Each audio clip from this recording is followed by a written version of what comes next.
Cerpen Taufik Samantamu. Kursi roda di ruang tengah. Ibu kini tinggal di atas kursi roda. Bukan karena ia menyukainya, bukan pula karena itu hadiah dari kehidupan, melainkan karena tubuhnya diam-diam telah dikhianati oleh darahnya sendiri. Stroke datang seperti pencuri yang sopan. Tidak mengetuk pintu, tidak memberi aba-aba. Tahu-tahu membawa pergi kaki, tangan, dan sebagian kata-kata dari mulutnya. Sejak hari itu, rumah kami berubah. Ruang tengah bukan lagi tempat menerima tamu, melainkan tempat waktu duduk lama-lama sambil menatap seorang perempuan yang dulu paling sibuk di rumah ini. Kursi roda berdiri di sana seperti tahta yang kejam. Di atasnya duduk ibu, ratu yang tak lagi bisa memerintah tubuhnya sendiri. Padahal dulu, ia adalah mesin yang tak pernah dimatikan. Tangannya lebih cepat dari jam dinding. Kakinya lebih rajin daripada alarm pagi. Mulutnya adalah sekolah pertama kami. Mengajari sopan santun, menegur kemalasan, mendoakan masa depan, dan kadang memarahi kami agar tidak tumbuh menjadi manusia sia-sia. Kini tangan itu gemetar ketika memegang gelas. Kaki itu diam seperti akar. Mulut itu berjuang mengucapkan satu kalimat sederhana seolah sedang mendorong batu ke puncak bukit. Aku, Ayat, anak ke-6 dari 6 bersaudara, baru saja memasuki usia dewasa ketika semua itu terjadi. Usia ketika seorang laki-laki mulai menatap masa depan dengan sungguh-sungguh, bukan lagi sekadar lewat angan-angan sore hari.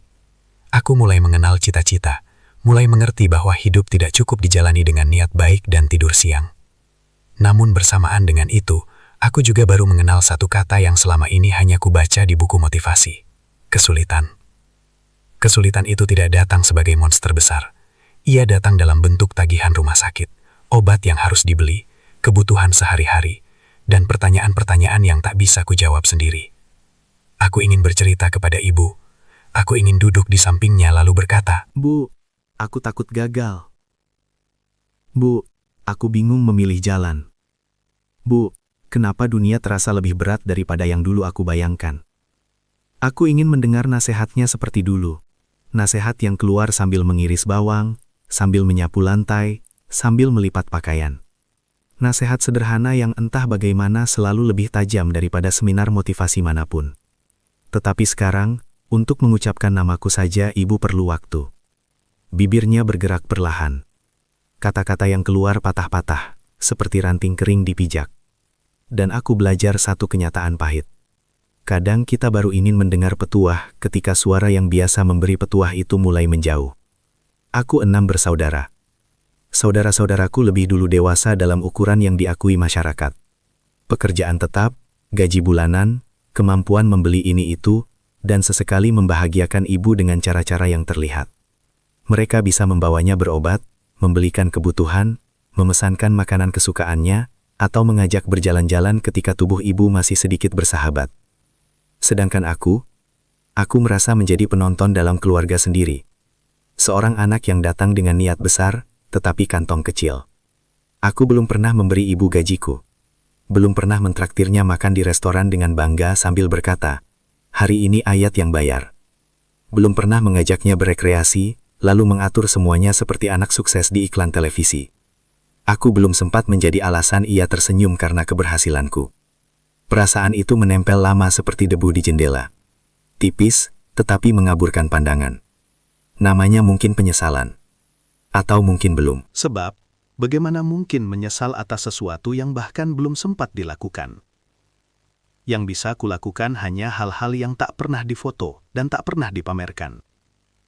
Mendampinginya ketika malam terasa panjang, menghiburnya ketika wajahnya murung, menyuapinya pelan-pelan, mendorong kursi rodanya ke teras agar ia melihat langit sore, dan mendengar suara napasnya ketika rumah sudah tidur. Kadang ia menatapku lama.